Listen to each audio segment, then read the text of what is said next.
several shape tools. We have these ones, we have the pen tools, and also we have the direct selection and path selection. Before I cover them in details, let's create a background. I will make the background gray. I can do it from here and also from here. Let's get a color like this. And then I will lock my layer. I'll name it background and lock it. Now let's cover this. I'll create a new rectangle. Over here we have these properties to change many things in this shape layer, and also we have here as well. I'm going to use this one, the properties tab. They are similar. The first thing, we have the fill option. We can remove the fill, or we can have a single color. We can have the gradients on it, and we can also add the patterns to our shapes, just like this. Before we cover the other properties, I want to cover the path operations, which are these. These path operations will decide what your next shape will look like. For example, if I want to add a shape to this shape, I will choose combine the layers, which is this one. You can find them over here as well. As you can see, now our shapes are combined in one layer. If we choose new layer, when you create a new shape, it will create a new layer and separate from the others. Let me remove this and undo it like this. With the subtract, when you choose it, it will subtract the current layer. We don't want that. To avoid that, make sure that your shape layer is not selected. Choose the subtract and then select it in the layer panel. Select it and now create the shape inside the shape. As you can see now, the shape has been subtracted from it. Let me undo it and choose the other one. We have the intersect. With this one, only intersection will be visible. Then we have exclude overlapping shape. As the name says, the overlapping areas will be removed or excluded. Let me undo it again, and we will move to the other settings that we have. You can select on the direct selection tool and then go to the properties over here. Now let's move to the stroke. The stroke has these similar settings as the fill. You can remove the stroke, you can add single color, and you can add gradients to it as well.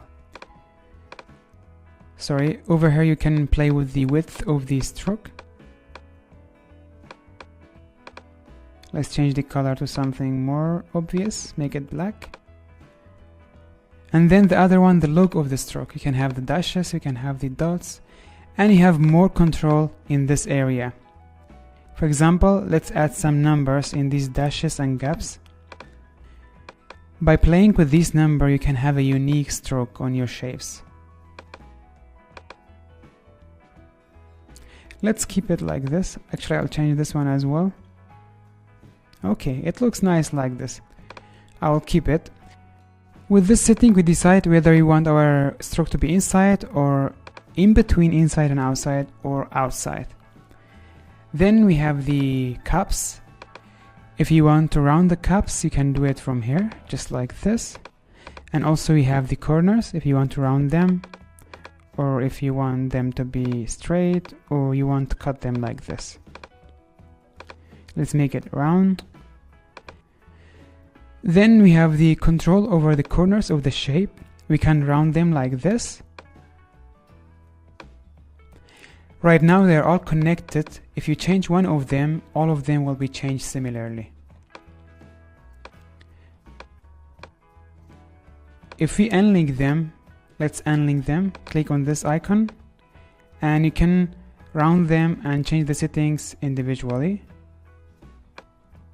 just like this. So right now we created a lemon. Let's change the color as well. You can also do it from here, just for fun. Okay, now we covered all of the settings of the shape layers. We have more shapes. We have the rounded rectangles. As you can see that the changes that we made are saved. Whatever you make will get the same settings, but you can always change it if you want to. Then we have the ellipse tool, which is circle. If you want to make a perfect circle, press on the shift, just like this. If you want to create it from the center, press on the Option or Alt and shift together, just like this. It will be created from the center, not from one side like this. And the same thing with the square. If you want to create a square, go to the rectangle tool, and press on the shift to make a perfect square, just like this.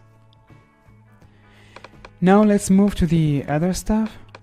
I want to change something from this one. I will change it to this, not actually the other one. I'll just keep it like this and move it here. Let's choose the polygon tool. With the polygon tool, you have the sides, you can change it. With the 3 sides, we can create a triangle like this.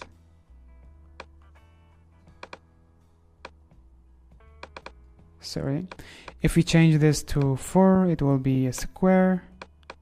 Change it to 5, it will be this one, hexagon. Make it 10, you will have something like this. And then we have the lines. So basically they are lines.